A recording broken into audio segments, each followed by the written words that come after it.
I think Carson Beck will probably lead Georgia to something. He has all the tools. This is anyway. We saw him as a multiple championship guy. We saw. Let me read that one more time. I think Carson Beck will probably lead Georgia to something. He's got all the tools. We saw him as a multiple championship guy. That was included in what we were hearing, which is right down below. I want to make sure that y'all are checking that out. It's a premium article that is well worth your time. It costs you $1 if you are not, if you've never signed up before. So check that out. The link is right down below. And we do this each week, going into Wednesday on Tuesday nights, unless I get delayed, which happens often. It's a feature. Where we just talk to folks behind the scenes, some at Georgia, some not at Georgia, and talk a lot about their view of the program, certain things that happen, explanations for things. Things always come out. The truth always comes out, whether you're talking about stuff you want to come out or not come out. So that was the view of that is the view, excuse me, of a coach in college football who I asked about Carson earlier this week, and when when this group was recruiting Carson, they really felt like he was a very good player, and that he had the capability to, as they say, and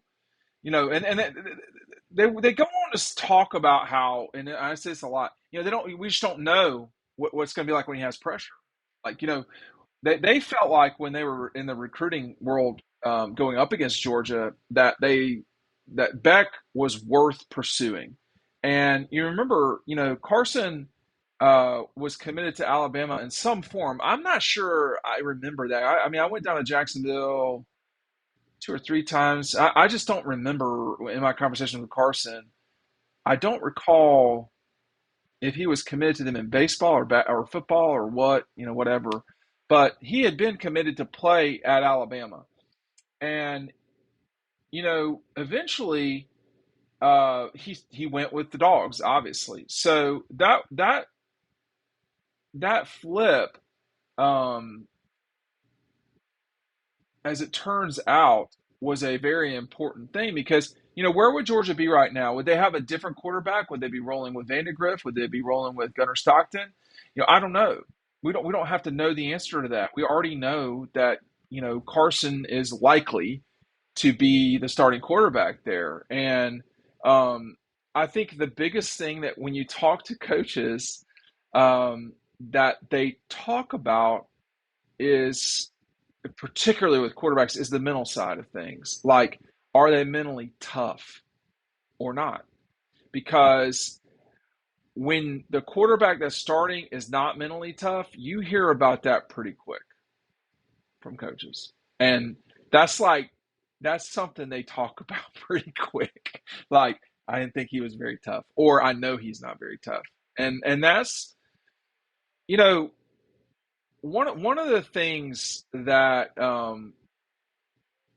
happens and we don't really get this in other sports, like maybe if you're a pitcher, I could see if you were a pitcher where you'd have to be sort of mentally tougher. Like, let's just say you're up 3-0 and you give up a 2-run shot, right? Or a 3-run shot and the game's tied. You just got to get a few more innings. Like, are you mentally tough enough? You're the guy that's throwing the ball every single time on the mound.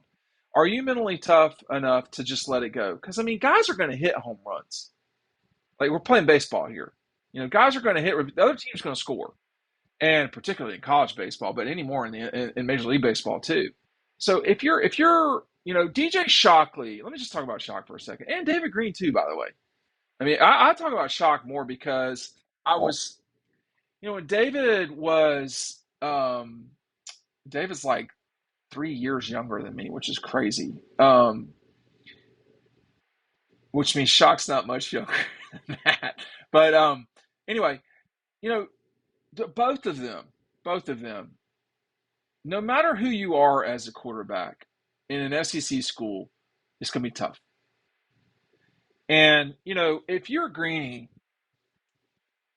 And you've come from South Gwinnett. I remember the conversation. I think it was. I don't remember who said this. I don't remember, but it had to have been them. They were talking to Jim Donnan and T. McFerrin, who used to be the coach at Tucker. If I'm not, he was the coach at Tucker. If I'm not mistaken, he was David's coach at South Gwinnett. And T. McFerrin was saying, "Hey, I think we got a pretty good quarterback at South Gwinnett." And eventually, he had to go. Quincy left after 2000. So it was just a free for all. Corey Phillips, David Green, where were they going with things? Wound up to be David. And first class that Mark Rick signs, DJ Shockley. I mean, DJ Shockley was a big deal. And so here's David in '01, or excuse me, coming out of the year 2000. He nudges out Corey Phillips. And 2001, Shock was going to play. I mean, I have this on authority from Mike Bobo, Mark Richt. So that was happening. And then 9/11 happened. Okay. I should tell this story some other time. This is supposed to be about Carson Beck and what we were hearing. But I'll give you this. I will give you these nuggets. This is sort of stuff we talk about in what we're hearing, by the way. But so had 9/11 not happened, Shock's red shirt would have been burned. And if you recall, David and them went 8-4, had the hobnail boot, which was a huge play, a huge moment. But the toughness for David had to have been, here's Shock, and who is really good. I am the starting quarterback. I'm going to have to continue to be the starting quarterback. How am I going to keep this guy off the field? And he managed to do that for 3 full seasons. Really, really 4 if you think about 2001. And DJ deserved to play. There were times when DJ deserved to play, but it was just that DJ wasn't ready for the chaos sometimes that he was thrown into. I mean, when you think about the '03 game at LSU, LSU was throwing red meat that day. And when David got hurt, this has become a DJ David thing. Now I'm talking, this is like a message board post from, the year 2000, 2004. But when David went out, when Shock, there were 2 situations when David went out hurt that Shock was put into position to play, and they were not good positions. One was in the rain against Georgia Tech in 2004. The other was even worse, which was when LSU was out for blood in 2003, and Georgia lost that game 17-10. But at that moment that Shock got put in the game, Georgia was backed up. It just was a bad situation. David came back in the Georgia Tech game and won that game with some plays. And you listen, he should have been the starting quarterback at '04. But then for Shock to hear about what he couldn't do for a long time. I mean, there were a lot of people that never wanted DJ Shockley to start for whatever. You can draw your own conclusions. But he did. And, the interception for a touchdown against Florida, everybody wants to pin that game on Shock. Georgia was winning in the 4th quarter of that game. I don't know if people remember that or not, but there's so much, now let me go back and double check before I, tell y'all something that wasn't true. But I mean, that game was not exclusively DJ Shockley's fault. I mean, it's insane the way that we do things here. Yeah, Georgia was winning that game 13-12 in the 4th quarter. Now,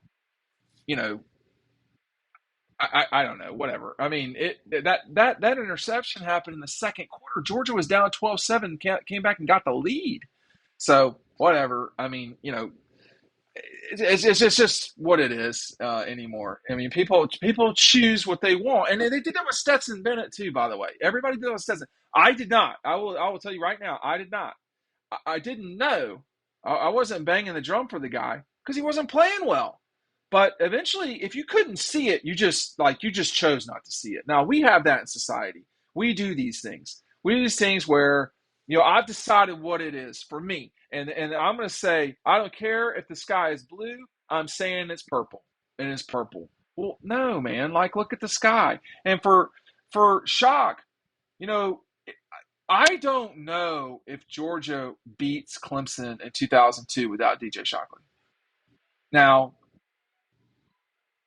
Maybe they do, but David did not play well in that game. He just didn't. And Shock scored a touchdown. So it's back and forth. And I think, that's the thing about Carson is, and we're gonna see. We're gonna see. We don't know. We're gonna see. What's it gonna be like when things go wrong? You could make the argument that we've already seen that with Carson Beck because things have already gone wrong for him.